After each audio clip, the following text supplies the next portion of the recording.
You're the type of woman to make a man get right.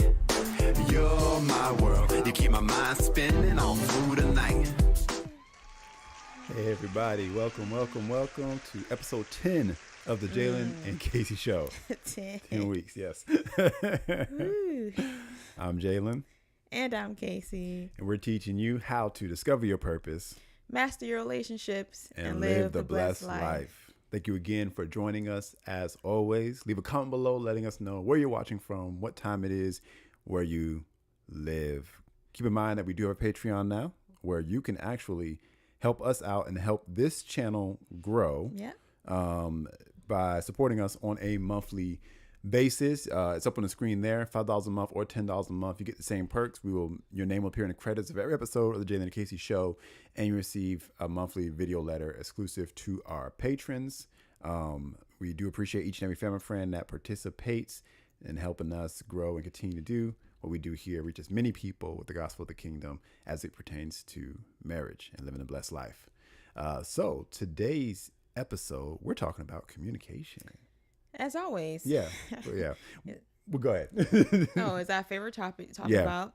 But if I seem a little tired, it's because I am. Yeah. Like all of a sudden, I just felt tired. It's been a very busy, 1, 2, 3, 4, 5 days. Well, I think it leads us into story time. So why don't we hop right into it? Story time. Let's talk about the past weekend, starting with July 4th. Yeah, starting July 4th. So, I was just kind of rewind a little bit. We decided that this year we want to be more active. Yep. We want to just be more active and explore our state and just not do the typical things that we normally would do, stay home. Whenever we have time off, it would just be like, we just want to stay home. Yep. So we literally we've been good about not staying home. And so for the 4th of July, we decided, but you was the one who came up with the idea to go to this lavender farm, which is about 3.5-ish hours from where we live now, from where we live. And I was like, okay, cool. Instagram was the one who suggested that we try this place, and it was all pretty and cute and stuff. And I was like, bet, let's go. Because I do like lavender. Lavender is one of my favorite scents, and, be a good experience for the family. So we drive, and it was a pretty nice drive. The traffic was pretty good. Yeah. Getting there was pretty straightforward, but it was 1,001 degrees. We had a heat advisory pretty much every day, including probably yesterday. We've had a heat advisory. Yeah, it's been crazy over here in VA. But it was 1,001 degrees outside. And as soon as you step out the car, you're sweating beads. Yeah. Like you're raining sweat as soon as you get out. The humidity was just on 10. You knew it was bad because even JJ didn't have a lot of energy out there. I know. He was zapped. He was dragging. And we're trying to stay hydrated and all that good stuff. But we get there. Excuse me. The people are really friendly. You know, we get to have a little store where they have all these lavender products and stuff like that. So we get out to the field. You finish. Okay. We get out to the field, and pretty much 5 minutes, no, probably less than 5 minutes into it, there's lots of bees out there, and one stung Cacie. No, wait a minute. Okay, you jump. That was it. I know. Well, you can't just say it was lots of bees. No, it was Lots of bees. lots of bees. Okay. Why am I coughing? I don't know. You've never been doing this all day. I know. No, it was lots and lots and lots of bees, like swarms of bees. I feel like they should have had a bee advisory. Like, if you're allergic to bees, do not go to a farm of lavender, because bees love lavender. And I mean, yes, it's outdoors. We know bugs, bees, they're going to be around. But we get to the field, and I'm like, okay, this is going to be a cute Instagram moment. We're going to, you know, get some really good photo ops and stuff like that. As soon as I get to the field, like 2 minutes in, the bees are just on me. Like, they were not attacking you. They weren't attacking JJ. They were just attacking me. They were on my legs, on my clothes. And eventually one just got me. Like, just got me right in the arm. So I scream, and I'm grabbing my arm, and JJ immediately is like, "Are you okay, mommy? Are you okay?" He's starting to cry because he's upset because he sees me in pain. And I'm like, I'm trying to keep him cool. Like, I'm good. But literally, I'm like, no, I'm not okay. Thank God I'm not allergic to bees. So one of the attendants that worked the field, he came over and he put some lavender oil on it, and that did help get rid of the sting. And I also saw them, they were like, we're going to sell this lavender oil because it works. I believe the bees are probably working in cahoots with them. But anyway, but yeah, I mean, overall, it was a decent experience. So we did get some lavender. I did buy some lavender products. We did have some lavender lemonade, which was pretty interesting. Not bad, but interesting. And we got free cupcakes. Yep. Because I got stung by the bee. Yep. I think they felt bad for me because I literally was like the only one getting stung. And I tried again. We took a break. We had lunch. And I'm like, okay, maybe it was just that one instance. You know, I'm going to try again. Maybe the bees are okay now. No. Got back on the field, 30 seconds. They on me again. So I left the field permanently. I will not be returning to the lavender field. That was 4th of July. Yeah. Friday, we went out to a park not far from where we live, and I got to go canoeing for the first time. That was pretty cool. Pretty cool. We got on a paddle boat together where you could just push it with your feet. So that was fun. But yeah, canoeing, that was pretty fun. I'll definitely do that again. So that was cool. Yeah, I was gone. You went with your mom and your brother and everything. They were gone for so long. I was like, did y'all get lost? No, it was cool. It was a lot of fun. Never done that before. So canoeing is fun. Add it to my list of things I like to do. Then after that, we went to the movies the following day. Something indoors. Yeah, something finally indoors. And then Sunday went to the beach. Yeah. So yesterday was the only day I was not going somewhere and doing something. So yeah, we had a pretty busy week. And I guess it all just hit you right now before we score live. I'm like tired. But I'm a power through. We're going to get through this. It's a good lesson tonight. Yeah. All right. So let's get into the topic of the week. All right. So let's talk about it. We're going to talk about communication, but specifically how to become a better listener. So personally, I believe, and we say communication is one of the foundational things we talk about all the time on this channel. If you've been here for any length of time, we talk about communication. But learning to be a better listener, there's two halves of communication. There's listening and then there's speaking. But listening is the most important part, I think. Yeah. Because that's going to determine how you answer, how you respond in a conversation. And in a marriage where the goal should be to be friends, to be intimate, communication is how you get there. That's how any relationship gets started. That's how any relationship gets built. It's through communication. So today we're talking about how to become a better listener. You become a better listener, then you're going to become a much better communicator. So if you and your spouse just can't seem to agree, you can't seem to get along, most of your conversations are bickering, arguing, or maybe it's not so much negative conversation, but just stale conversation. All you talk about is the bills, what the kids got to do, picking something up, dropping something off, getting the groceries, like just day-to-day stuff. And you guys just aren't really talking like you used to maybe when you were dating. We're going to start dealing with communication. So first thing to talk about is listening, how to become a better listener. And the term that I say you coined it, maybe someone else has said it before, but you the one that came up with it for our channel, was listening to understand. Listen to understand to me, and as I'm just listening, listening is like patience in conjunction with the fruit of the spirit. You know, the fruit of the spirit is the character of your spirit, or at least it should be. You know, there's love, peace. Yeah, go try to list them all. So Yeah, patient. But you got 2 of them. Patience is one of those things, and patience is not waiting; it's how you wait. Okay, that's a whole nother lesson. But patience is how. So, in a conversation or when you're communicating with your spouse, you can hear a lot of things, but how are you hearing is really important. So, how are you listening? Are you listening? Waiting for your entryway to input your own ideas, to rebut what they're saying? Or are you listening to understand the heart of your spouse? Are you listening for the things they're not saying that could bring revelation to the conversation? Are you listening to help build them up? Some people are very, very critical, and I'm a critical person. Nothing wrong with being a critical person, but you got to know how to channel that criticism because it can be constructive and it can be destructive at the same time. And people who are critical in nature, who always looking for ways to fine tune things, again, it's not a negative characteristic. But if you don't know how to focus it, it can be very destructive.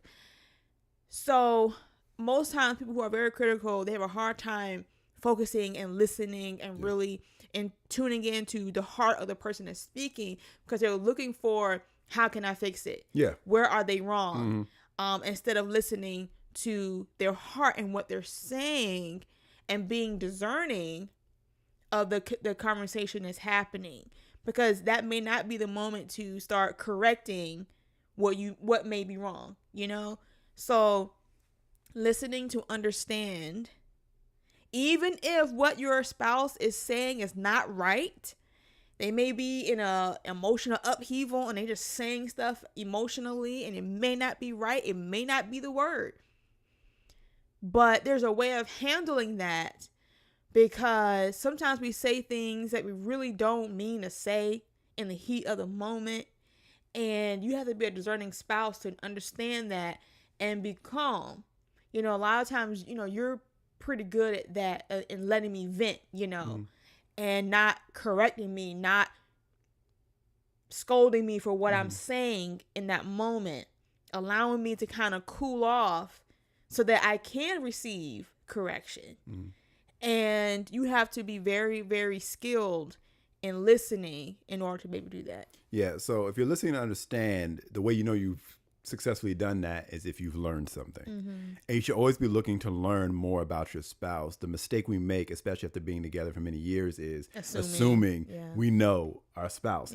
Today we had a conversation, we're not going to get into detail on it, but it's something that you had told me many times before. But today I really listened to understand what you were saying, and I learned something new about you that I actually did not know before. I knew the facts about the situation, but I didn't know what your heart, your true experience was. We've been married going on 8 years, but I still hadn't grasped that yet. So when you're listening to understand, you're never, ever having completely figured out your spouse 100%. And always knowing that your spouse is a dynamic and growing and changing person, it makes you interested. And again, we're going back to, you know, communication being what keeps your marriage alive. When you were dating, when you were getting to know this person, you did more listening to understand back then. And that's why your spouse is interested in you and getting to marry you, because you made them feel listened to. And so when you're listening to understand, you're listening to learn about them. And you mentioned, you know, now's not the time to correct or something like that. If you have that personality, if you have a teaching personality, I think we both kind of have that in different ways. But if you have that personality, if you know anything about good teachers, they listen to their students. You know, I'm not saying that your spouse is always your student, but I'm just saying if you have that kind of teaching personality, realize that the best teachers are those who listen to their students. Because if you treat everybody the same, then if you had a classroom full of people and you treat everybody the same, somebody's going to miss it. But the best teachers listen so that they can understand how their mind, the student's mind operates and what they're thinking, how they perceive. And that same way, you want to understand how your spouse perceives. So if you go into a conversation, even if you know it's going to be a difficult conversation, a conversation that usually leads to an argument, if you go in with the attitude of, I'm not here to correct, I'm not here to try to teach them, I'm not here to judge them, I'm just here to try to understand them. Exactly. Because that's half the battle. Even if y'all don't agree on the issue, if you actually show your spouse that you are listening and that you understand where they're coming from, and you're trying to understand where they're coming from, you've already done half the battle of convincing them to maybe come over to your side or at least compromise. Because when someone feels listened to, then their defenses come down and then they're willing to reciprocate and listen to you on the other end. So again, this is half of communication, but before you ever even spoken a word, just by listening correctly, you've already said a lot to your spouse. Yeah, and when you are communing with your spouse, understand that the conversation may have multi facets to it. You may have to approach the conversation many times, several times before you get to the whole revelation of it, before you really get to the big reveal. Like your first conversation may just to be to understand, not to correct, not to change anything. It's just to understand. And then we may circle back some other time and go deeper into it. And now you may have a door to make some corrections, or to see it more critically and see, how we can adjust, our point of view and our philosophy about what we're dealing with. But be willing to be patient when you're doing that, and that's how you grow. Like you said, we had a conversation today that we've had many times before, and you knew the facts, and I said them to you many, many times, but today another layer was peeled back. So now you know me even deeper, better. You have more clarity in why I am the way I am. And that's more important than whatever issue we're discussing. Yep. The issues that you and your spouse are arguing about or can't get along with are all temporary issues. If you're arguing about what you're going to eat for dinner, that's a temporary issue. If you're arguing about where you're going to send the kids to school, that is a temporary issue. And we get so hung up on needing it to go our way because we're trying to be in control of the situation. And a lot of times, like, well, this is a big deal. This is a big deal. And sometimes it is, but understand that 90% of the issues you and your spouse talking about, while they may have lasting effects, at the end of the day, they're temporary. At the end of your lives, before you leave this world, if you're on your deathbed, so to speak, if you look back on all the different things that you argued about, you won't remember most of them. And a lot of them you realize it wasn't worth it. I could have compromised on that. I didn't have to have my way. And so try to have that sort of hindsight now and think about it that way. Because if you can't find a place of agreement, it don't matter how long you sit and talk and you can fuss and yell and pick out each other's flaws and, accuse each other all day long, but it's pointless. You're wasting a lot of energy doing damage. You're doing damage because you're not going anywhere.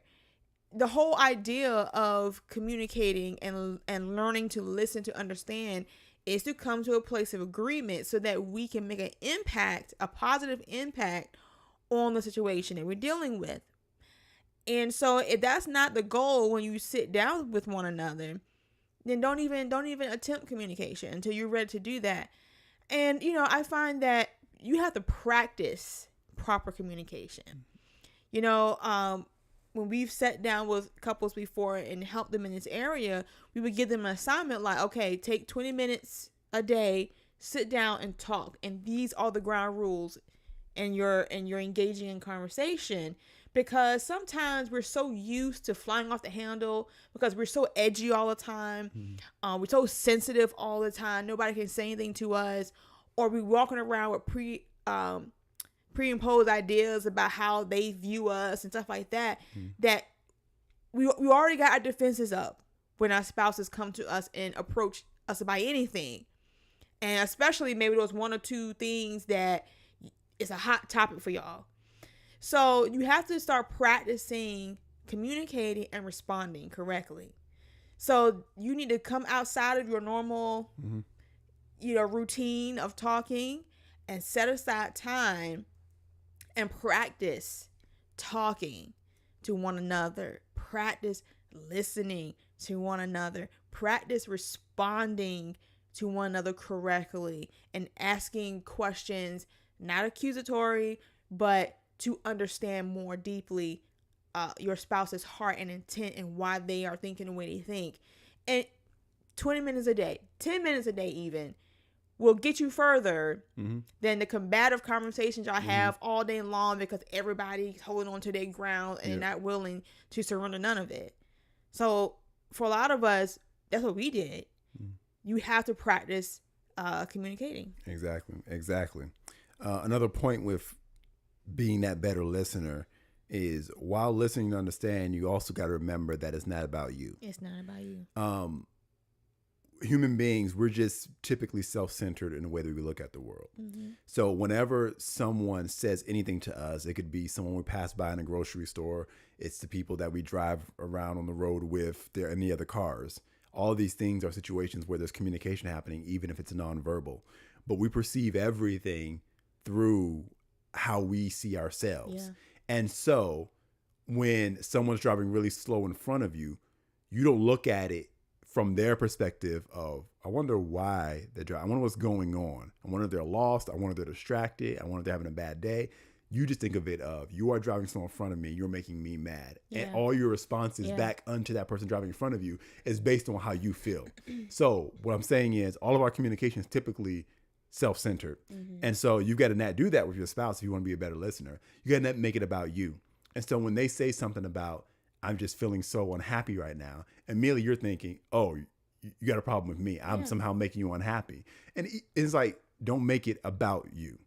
You know, it's enough that oftentimes in marriage, there are moments where we accuse one another, but we don't have to, on top of that, make everything about us when it's really not. And understand that your spouse is their own person. They're their own individual. They have their own thoughts and feelings. And one of the things I had to learn was, as the role of a husband who takes responsibility for, you know, your growth and your cultivation, all that, I also had to learn how not to take on responsibility of your day-to-day happiness and your day-to-day peacefulness. Not peace in the sense of the fruit of the spirit, but just your how your day went. Because if you were complaining, if you had something, I would take that personally as like, okay, well, now I've got to do something else, try to fix it. And I would get overwhelmed and annoyed with you for wanting so much. When really what you were saying wasn't that I was doing anything wrong or that you were expecting me to fix it, but these are just the things that you were dealing with. And all I had to do was just listen and understand where you were coming from. You can't control somebody else's perspective. You can't control their responses. You can't control their feelings, their emotions, their will, or anything. But you can control yourself. And if both parties in this relationship, it says, okay, you know what, we're going to control how we perceive, how we respond, how we listen, how all those things, and you both come to the table with that attitude, your conversations will go way smoother. Yeah. You will get further along. And so, but you know what? Both of you may not get on the same page at the same time. But if one of you is like, you know what? I can control how I respond, how I feel. Start with you first. And I promise you that if you continue that way, the other spouse that's not on board yet, they're going to feel ostracized. They're going to feel by themselves, and they're going to begin to see themselves a lot quicker and a lot sooner when you don't feed into the drama. Yeah. You know, don't feed into the drama. Some people are very dramatic. Don't feed into the drama. Don't add fuel to the fire by your response. Now, you ain't got to be, how can I say this? Sometimes in our attempt to be the bigger person, we make it very, very a big deal about the fact, well, you know what? I'm not going to give into, you know, what you're doing. I'm going to be the bigger person and I'm just not going to respond. That's not how you do it either. You know, it's you can't do it that way. You know, if, for example, Jalen rarely gets heated, like, honestly. But if he ever got heated and instead of making him feel like, well, yeah, I'm going to be better than you by not responding, I can just sit there and just like, babe, I am so sorry that you are going through that right now. You know, I hear you. How can I help you? You know, that would diffuse somebody quicker than you just saying, well, I'm not going to feed into that and storm out and just walk out, you know, sashay out the room. Like, you know, I'm better than you. No, just like, I'm here with you, babe. I hear you. I hear you. How can I help you? What can I do to help? Well, I think that leads into one of the last points I really wanted to make, which is the other end of listening is when it's time to respond. You respond with love. Mm-hmm. And that's, again, got to be why you're going through the conversation. Because no matter what, even when your spouse is wrong, you love them. Yeah. And you're going to love them through it, regardless. When you married them, they were not a perfect person. And then that's only going to become one overnight. So your love cannot be contingent on that. And so your compassion cannot be contingent on their behavior. Your love and your compassion just has to be long-standing because that's the choice that you make of how you're going to be unto them. And so, like you're saying, you're not just being dismissive, right? Regardless, like there's so many responses in a conversation. It's not just a negative and a positive. There's many ways to be negative. You can attack and get into an argument. Exactly. You can be offended, or you can try to remove yourself from it to protect your energy, you know, like you were saying, and be dismissive and try to make them feel small. But all those are negatives. The response should be a proactive response. It's not a passive response. It's proactive, and that response is love. Sometimes that love is demonstrated by just listening and not trying to fix it. Sometimes that love is demonstrated by verbally embracing them and validating their feelings. Now, when you validate their feelings, it doesn't mean you validate their stance. It doesn't mean that they're necessarily correct or that you're in agreement with the direction they want to take. But you can validate the fact that you feel this way. I see that you feel this way. I understand you feel this way. And I'm not going to judge you harshly and attack you just for feeling this way. Yeah. Because the feeling is not the sin. You know, if we're dealing with issues of right and wrong, you can feel a million different feelings throughout the day. Yeah. But it's what you ultimately do. Yeah. And your spouse has to have at least one person on planet Earth that they can talk to about how they feel, even when they're not ready to act on it yet. And you want that to be you. You never want to get to a point where you shut your spouse down and they don't want you listening because they know you're always going to attack how they feel. More negative seeds have been sown in moments of high emotion, heated moments. Like I said before, you know, we can say things, we can respond in a way that can hurt and be offensive. Yep. Even if your spouse is wrong for what they're saying and doing, how you respond and what you say can make a difference in how they will open up to you in the future. Yes. And so you don't ever want them to feel like they can't trust you or can't come to you. You know what I mean? I'm not talking about sitting there and taking verbal abuse, you know, and just, that's not what we're not talking about that. We're talking about two civil people. But, you know, we can get on our soapbox and we can, you know, be mad or whatever the case may be. This is not a time to belittle your spouse, say stuff that you know is a trigger and hurt them and stuff like that, because that's just sowing more negative seeds into your relationship that's going to cause more distance, more bad communication, and overall, your spouse will shut down. Yeah. And they'll stop coming to you and talking to you. The last thing I want my husband to do is not come to me and talk to me. I want him to feel free to talk to me about anything and everything, knowing that I can handle it. You know what I mean? And like, I'm going to not only have his back and cover him even when he's wrong, but also allow him to be vulnerable and have those moments that nobody else will ever see, you know, and not judge him and pick him apart and belittle him, but remind him that you're still the man, you know, and it's okay that you had this moment. I'm glad you had this moment with me, and I won't take it for granted. You know, I won't use it against you. And so you gotta be very, very careful, because it's a really vulnerable time, and it's also an opportunity to impart more love. So what I'm saying is, the person, even though they may be very volatile in their emotion in that moment, they're very sensitive. Yeah. They're just as sensitive as they are volatile. Yeah. You know? Yeah, no, I agree 100%.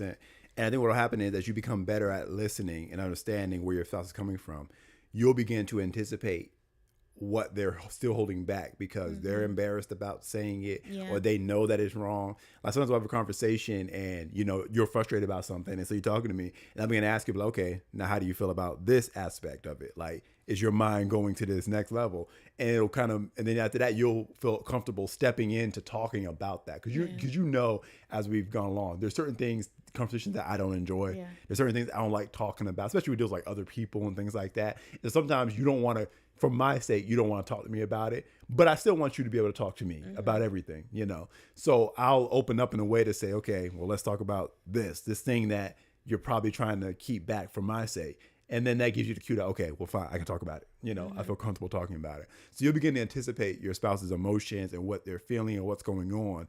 And they'll begin to be impressed by the fact that, wow, you're not getting mad at me about this. You're not flying off the handle. You're not being injured by what I'm saying. And two things are going to happen. One, they're going to begin to recognize themselves that, okay, maybe I need to chill with how I'm saying things, with the sharpness of my words, things like that.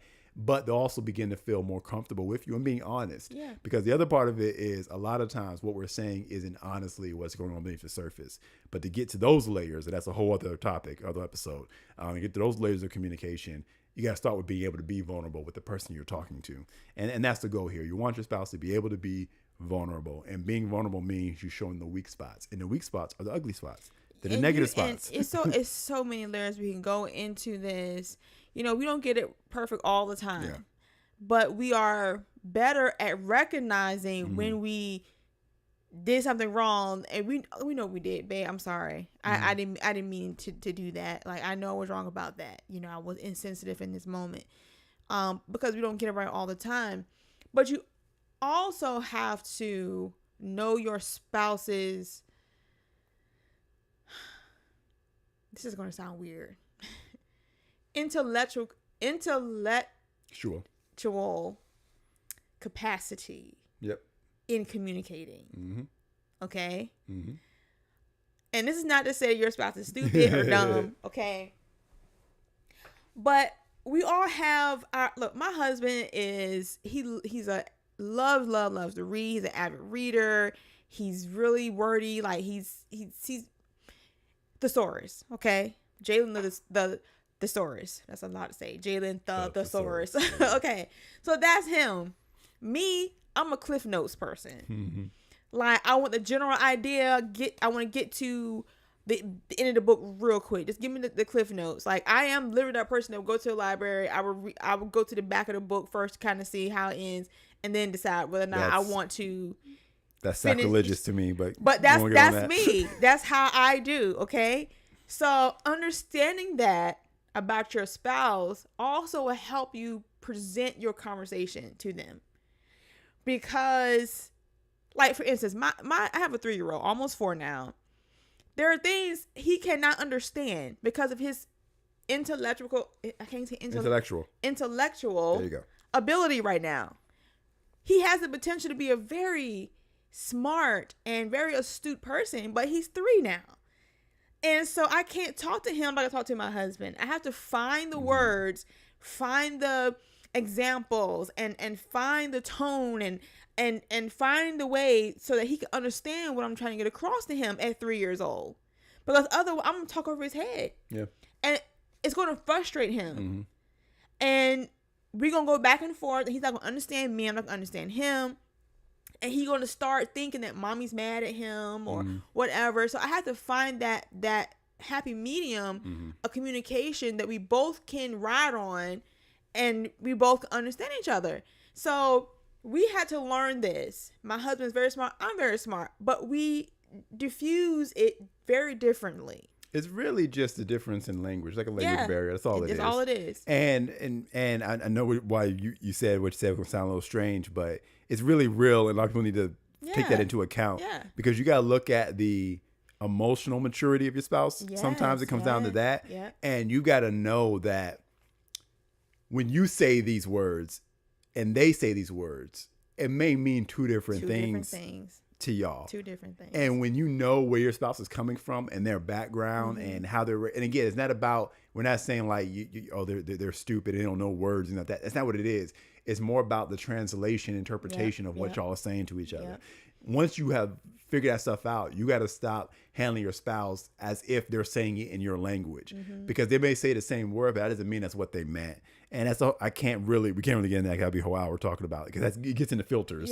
We've talked about it before, but basically you got to understand where your spouse is coming from, how their mind works. And like talking about us, I know how your mind works. I know where you're going when you're saying what you're saying. And sometimes you'll get frustrated when you can't put together the words the way that you want them to come out. But I know where you're coming from. And so I don't put pressure on you to get everything exactly right before I pretend like I know what you're saying. I know where you're coming from. I know what you're saying. So I'm not putting that pressure on you. On the flip side, I could tell sometimes when I'm talking, when you're patiently listening to what I'm saying, and I know I'm going on too long. I know I'm using too many words, but it helps or makes me feel good that you're putting up with it. You're being patient. Sometimes I have to let you be you and get it out the way you need to disseminate it, because that's you. Yep. And so I have to be willing to say, I'm staying here and accept all of this. And I may have to come up with some follow-up questions to understand what you're saying, but that's okay. And that's what being married is all about, and compromise and growing with one another. Sometimes it's funny because I call them $15 words he used all the time. So when I be using them in conversation, and he be like, I said, I know words.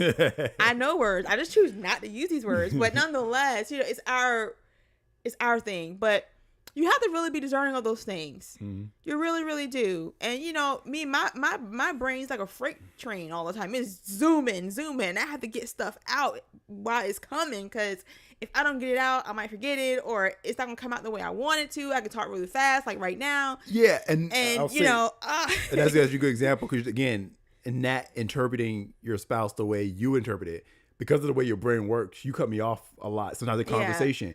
And you'll swear up and down you didn't. I'm like, babe, I was literally. And then when I realized what was happening, that you really didn't realize you were doing it. It's just when it's hitting your brain, you got to get it out. I don't get offended by it. Now, if it was happening maybe amongst the people I was raised with and the friends I grew up with, maybe I would have taken it differently. But because I know you and where you're coming from and what your real intents are, I just don't get offended by it. It literally does not bother me. Sometimes y'all might see me do that now, like when we're up here, and I might do like this. That's me, like, stop, because I got to get this out now. And there's been plenty of times you be talking, I want to say that, and then you talk too long, and then it goes away. Exactly. But it's all good. Like, but that's what we've learned in the last 8 years of being together. And you will learn that too as you put to practice what we're talking about tonight, because it's so important, and it's so freeing. Like, it's so freeing, and it's to the point now where we be thinking the same thing at the same time. It's so weird. Like, it's been happening a lot lately.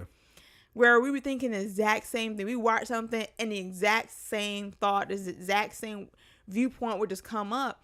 And I just think that just comes over time. Well, we're synergizing over time because I had one language, you had one language. Yeah. We had to begin to translate, find out what words mean.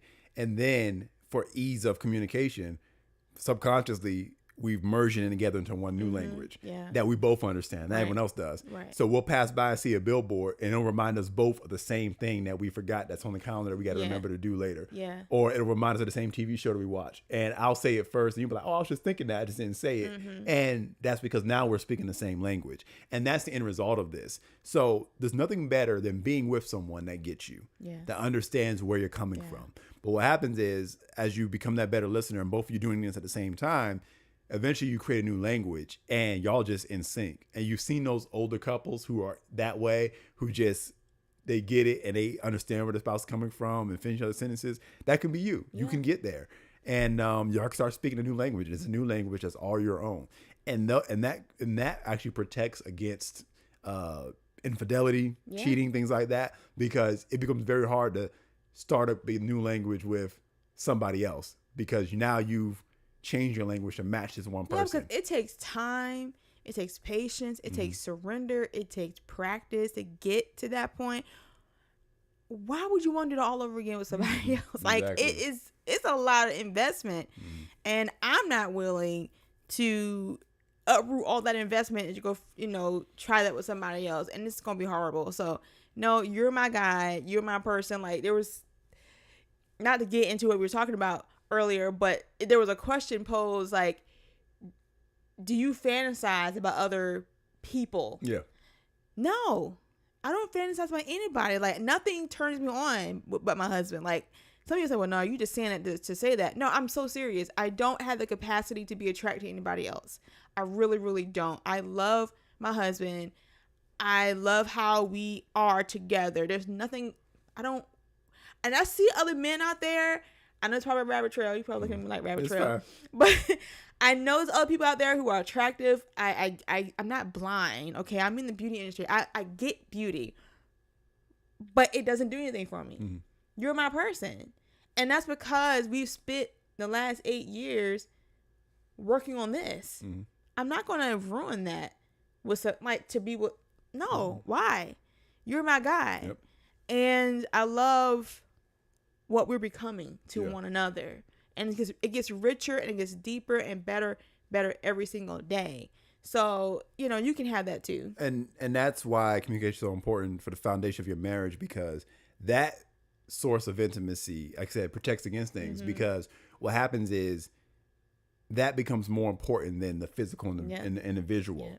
Because I can see some other woman, but it's kind of like mentally, internally, it's like the amount of work that it would take to pursue this other woman and to try to convince them. It's like, I don't even know, like, if I even have the ability to be suave in that way to somebody else. Like, you get, and settle is the wrong word, but settled in with your spouse and you know each other and things like that. It's like, and that's why it's so important to cultivate this.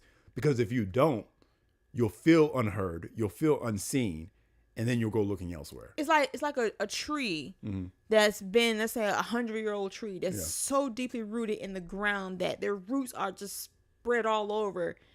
And then one day they decide, I'm gonna uproot myself. Yeah, like they would die immediately. Yeah, it'd be very difficult. It would be very difficult to uproot that tree. See, now this is a. Oh, actually, we do have an episode on boundaries coming up. So maybe we're giving you a sneak peek. Maybe we'll do it next week. I don't know.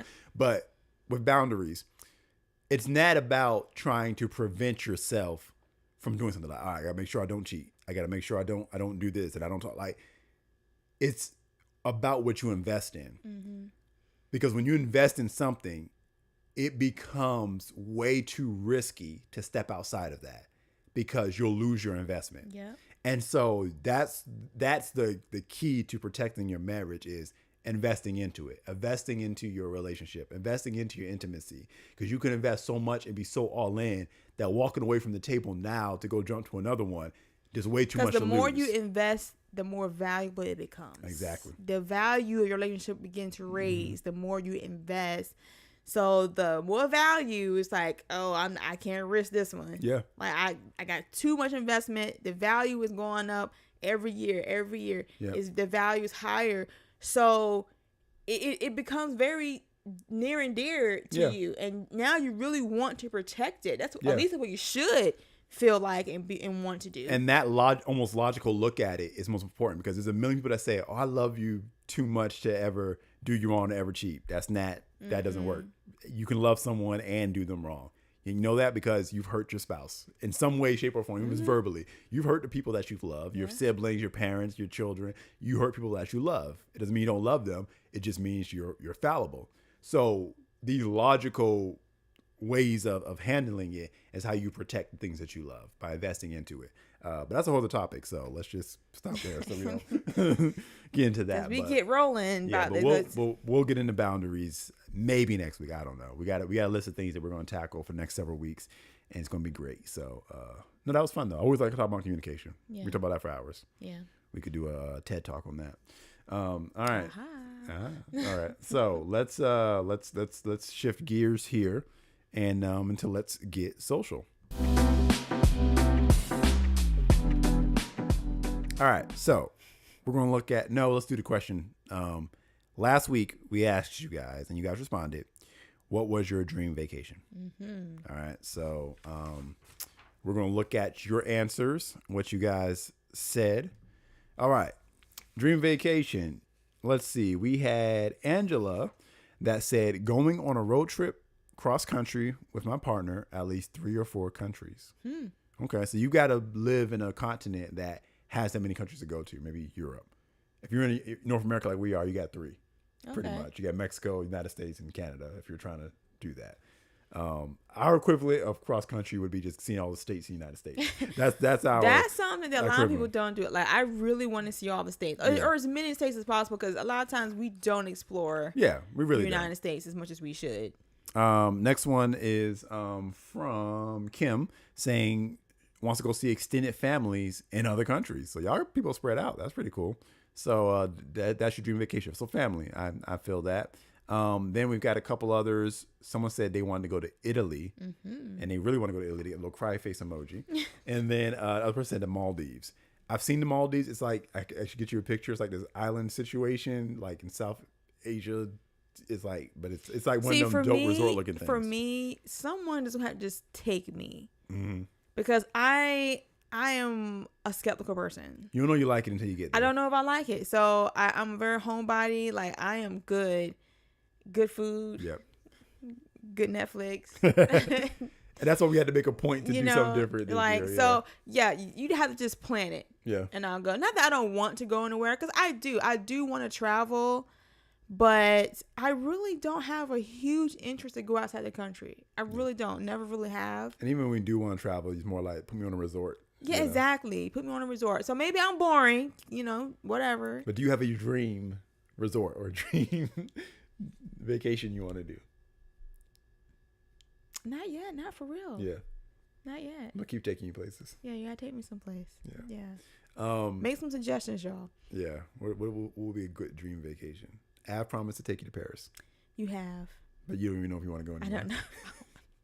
When I made this promise, it was pre-2020. Yeah, pre-2020. And then certain countries started, I'm not saying anything about France. I have no idea how they acted, but countries started acting a little crazy. And it's kind of like, you know what? I'll just stay in my state, in my country. Not for fear of disease, but sometimes fear of government. Yeah, look, I don't want to be outside my country and then everything shut down and I'm trapped. Like, bro, that cannot be happening. So that's that. My dream vacation would be outer space.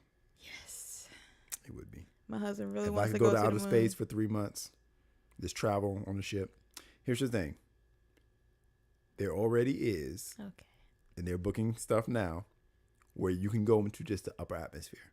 It's technically not even really outer space, but it's high enough up that it looks like darkened stars. You're above our lower atmosphere. And just a little trip up, and you come right back down. One of them is in not a hot air balloon, but an equivalent of that. Like, you just go straight up, and you come back down. Just throw that out there. Throwing it out there. We'll see. We'll talk about it. We'll communicate about it. We've been communicating on this one for years. All right. Next question. And it's actually on that topic. It gave me the idea for this one. Next question.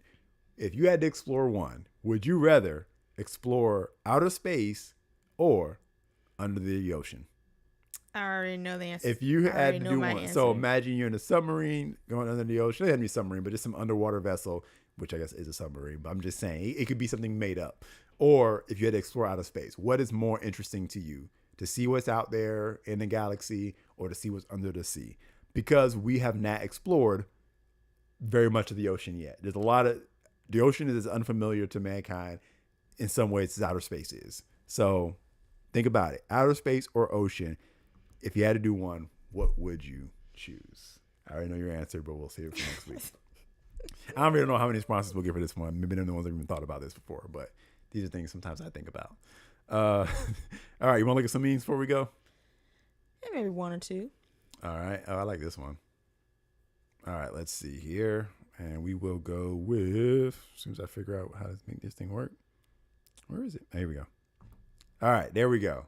My wife will take 2 hours to get ready, but if I don't have my shoes on when she's ready, I'm the problem. Facts. Truer words than ever spoken. Facts. And I still don't understand it. Well, can you? Would you like me to explain it to you? Let me explain my perspective real quick, so that you can tell me what's wrong with this. All of it. My thing is, I don't want to walk around the house with my shoes on, and I don't know how much longer we got. Shoes is the last thing that's got to go on before we walk out the door. Everything else is ready. I'm waiting until you say I'm ready or you come down the stairs. Then I'll put my shoes on and then we'll go. There's no need for me to have them on But the see, here's house. the thing. If you know my process takes longer than your process to be ready, Mm-hmm. it's a high chance that I'm going to be skidding to get out the door on time. Okay? So if I'm like, let's go, and then you got to sit there and put your shoes on, tie them up, and there's always going to be something like Okay. I have to go to the bathroom. But here's my offensive response. But no, I'm not done yet. You need to be on standby ready all the time because stuff can happen. And since you are more available to do things, because I have all these processes I got to go through to be ready and to be on point, I feel like you need to be ready for what I need you to do to help me be ready. Here's my, and this is my offensive response. That sounds like a skill issue. Because and I understand you do have more. Yes, you do have more. But at the same time, it's like, that's the other issue. That's the other half of it. You'll shout down the stairs for me to go do something else. And I'm like, wait a minute. You getting my, Because I timed my I thing have to- perfectly. No, and now I got to add on stuff. Listen, Leroy. Because I have to get my stuff together. Also, continue to manage you and the child. Now, you're very capable. You do very good, babe. I'm giving you props. You do very well. But there are things that sometimes gets overlooked. I'm like, okay, did you remember this? You remember that? Did JJ get this? No. Did JJ get this? But all that's got nothing to do with the shoes. No, it does. The shoes take 5 seconds. No, it does not take 5 seconds. Yes, it does. It doesn't. It doesn't. It's always going to be something because the longer we're in the house, I'm going to be thinking about what needs to be done. You need to be out the house. You need to be ready to go. So I got to be on standby for like 30 straight minutes. All the time. Or you could just be ready earlier. So then we both have 30 minutes to just review what may have been missed, what's going on. I got 30 minutes to put on shoes. It is time to end this podcast because y'all can't end the podcast.